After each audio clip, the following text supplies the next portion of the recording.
그래서 우리가 하나님 외에는 절대 거룩한 분이 없는 것입니다. 하나님은 절대자이시죠. 그리고 하나님은 완벽하시고 절대적인 분이십니다. 하나님께서 보여주시는 그 거룩성도 절대적으로 거룩하다는 거예요. 사람이 그런 거룩에 이를 수 있나요? 주님께서 말씀하시기를 내가 거룩하니 너희도 거룩할지어다. 내가 거룩하니 너희도 거룩하라. 하나님 아버지의 온전하심 같이 너희도 온전할지어다.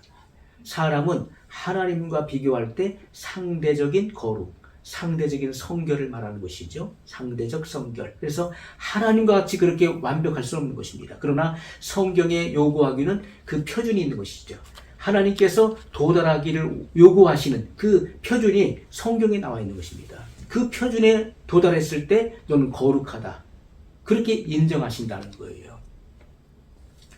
그 노아도 마찬가지죠. 당대 노아는 의인이라 이렇게 말씀했어요. 욥도 그랬습니다. 당대 의인이라는 것. 이것은 하나님의 그 기준에 도달했다는 것이죠. 하나님과 같이 도달할 수 없지만은 그러나 상대적인 사람이 도달할 수 있는 그 단계에 도달했을 때 너는 완전하다. 내가 너를 인정한다. 너는 흠이 없다. 이렇게 말씀하신다는 것이죠. 그러나 많은 사람들은 하나님과 같은 어떤 그런 완전성을 요구하고 이야기하지만은 그렇지가 않은 것입니다. 반드시 상대적인 성결을 성경은 말씀하고 있는 것이죠. 그래서 우리가 이렇게 겸손함, 성경이 요구하고 있는 겸손, 성경이 요구하고 있는 거룩성, 성경이 요구하고 있는 이런 용서, 또 사랑의 마음. 자, 이것은 우리가 얼만큼 이 땅에 살면서 주님의 통치를 받느냐에 달려있는 것입니다. 예수님께서 너희는 먼저 그의 나라와 그의 의를 구하라. 그리하면 이 모든 것을 너희에게 더하시리라. 그의 나라, 바로 바실레이아. 이것은 바로 주님의 통치를 말하는 것이죠. 주님께서 내 안에 오셔서 나를 지배하시고 통치하셔야 되는 거예요. 그리고 그의 의를 구하라는 것은 그분의 뜻을 구하라는 것입니다. 성경에 말씀하고 있는 하나님의 뜻을 성경 말씀을 통해서 우리에게 계시하고 있잖아요.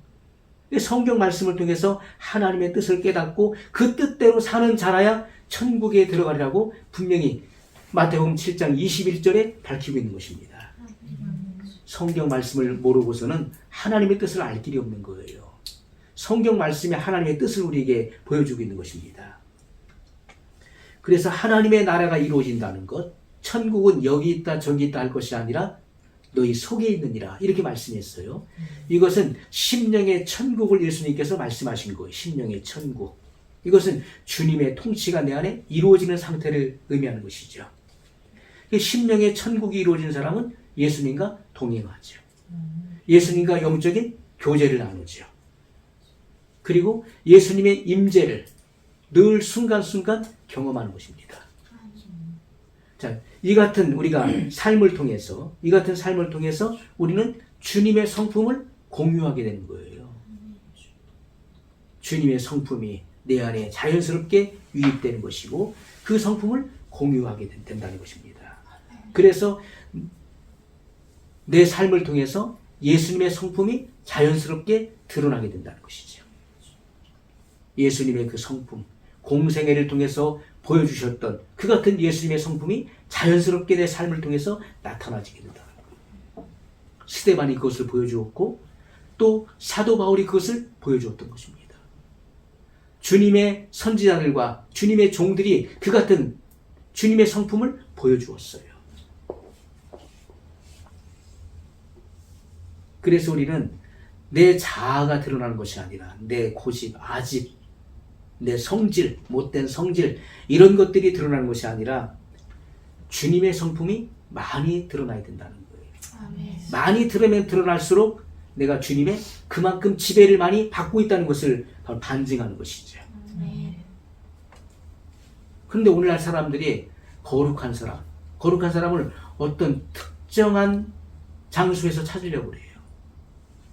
어디 거룩한 사람 없나? 어떤 특정한 장소에서 특별한 곳에서 거룩한 사람을 찾으려고 해요. 그러나 성경이 말씀하고 있는 거룩한 사람, 겸손한 사람, 사랑의 사람은 바로 누가 돼야 되는 것입니까? 우리 자신이 돼야 된다는 거예요. 어디 멀리 가서 그런 사람 없나, 어느 나라에 그런 사람 없나 찾을 것이 아니라 바로 우리 한 사람 한 사람이 그런 사람이 되기를 요구하신다는 거예요. 주님께서는 내가 거룩하기를 원하시고 내가 겸손한 자가 되길 원하시는 거예요. 내가 용서의 사람이 되고 내가 사랑의 사람이 되길 원하신다는 것입니다. 그러나 오늘날 많은 사람들은 다른 사람과 비교해서 자신의 어떤 의로움을 자꾸 드러내려고 그러죠. 너보다는 내가 낫다는 거예요. 너보다는. 나는 너와 같지는 않다. 바리새인의 기도가 어떻습니까? 바리새인과 세리가 기도하러 성전에 올라갔는데 세리는 감히 하늘을 우러러서 하늘을 쳐다보지 못하고 고개를 들지 못하고 가슴을 치면서 하나님 저는 죄인입니다. 저는 죄인입니다 하면서 주님 앞에 호소했어요. 자기가 죄인 됨을 고백했어요. 그러나 세리는 따로 서서 하늘을 우러러서 손을 들고 하나님께 기도하는 거예요. 하나님, 저는 저 세리와 같지 않음을 감사하나이다. 그러면서 자기 자신을 과신하고 과시하는 그런 기도를 드리죠. 저는 일주일에 2번을 온전히 금식하고 그리고 소득의 11조를 바치나이다 하면서 저는 저 세리와 같지 않음을 하나님께 감사하고 있습니다. 그러나 하나님께서는 이 바리새인의 기도를 물리치셨고 자기가 죄인임을 고백하는 세리의 기도가 상달됐다는 것을 분명히 말씀하셨던 것입니다. 자, 우리가 이 교만한 사람은요, 항상 남과 비교해서 자기 자신의 그 우월감, 자기의 어떤 탁월함을 자꾸 드러내려고 하는 것이죠. 그것이 바로 바리새적인 그런 거룩이라고 하는 것입니다. 위선적인 거룩을 말하는 거예요. 그래서 사람들이 나는 율법을 잘 지키고 있다. 봐라, 율법이 명시하는 것을 나는 그대로 하고 있어. 너는 안 하고 있잖아. 남과 비교해서 남을 정죄하고 판단하는 것. 자, 이것이 바로 교만이라고 하는 것입니다. 율법을 내가 지키고 있기 때문에 나는 의롭다. 나는 옳은 사람이라고 스스로 생각하는 거예요. 그리고 율법을 지키지 않는 사람을 정죄하는 것입니다. 너는 왜 안 하냐? 나는 하고 있는데, 나는 잘하고 있는데 너는 왜 안 지키냐? 너는 왜 그것밖에 못하냐? 하는 것이죠. 자, 그런데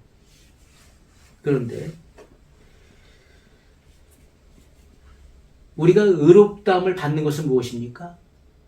믿음이죠. 우리가 의롭다함을 받는 것은 우리가 행위에 있지 않습니다. 하나님께 옳다 인정을 받는 것, 의롭다함을 받는 것은 믿음이에요. 하지만 그 믿음의 결과는 사랑인 것입니다. 그 믿음의 결과물은 사랑으로 나타나지는 거예요.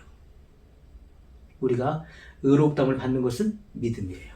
그러나 그 믿음의 결과는 사랑이라는 것입니다. 믿음이 있고 없고는 그가 사랑을 행하느냐, 행하지 않느냐 하는 거예요. 사마리아인의 비유에서와 같이 또 예수님께서 십계명을 둘로 나누셨죠. 하나님 사랑과 이웃 사랑의 실천으로 나누셨던 거예요. 네가 정말 믿음이 있다면은, 네가 정말 믿음으로 말미암아 의롭다함을 입은 사람이라면은 너의 삶 속에서 그 사랑을 나타내고 있느냐는 거예요. 너는 내 원수를 사랑하고 있느냐? 너를 핍박한 자를 위해서 너는 기도하고 있느냐?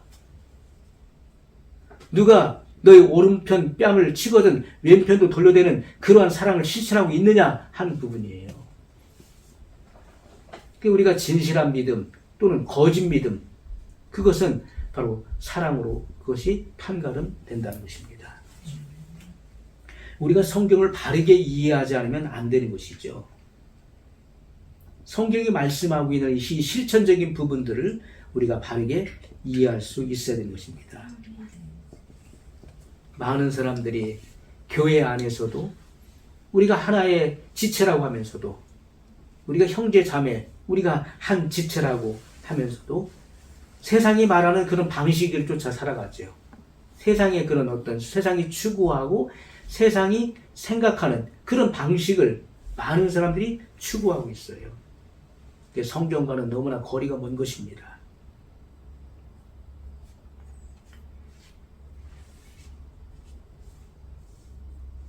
그래서 바울이 오늘 고백하고 있는 것처럼 8절에 모든 성도 중에 지극히 작은 자보다 더 작은 자인 나에게 이 은혜를 주신 것은 측량할 수 없는 그리스도의 풍성을 이방인에게 전하게 하시고, 사도 바울은 자기 자신을 모든 사람의 종으로 여길 만큼 그렇게 겸손한 사람이었다는 것입니다.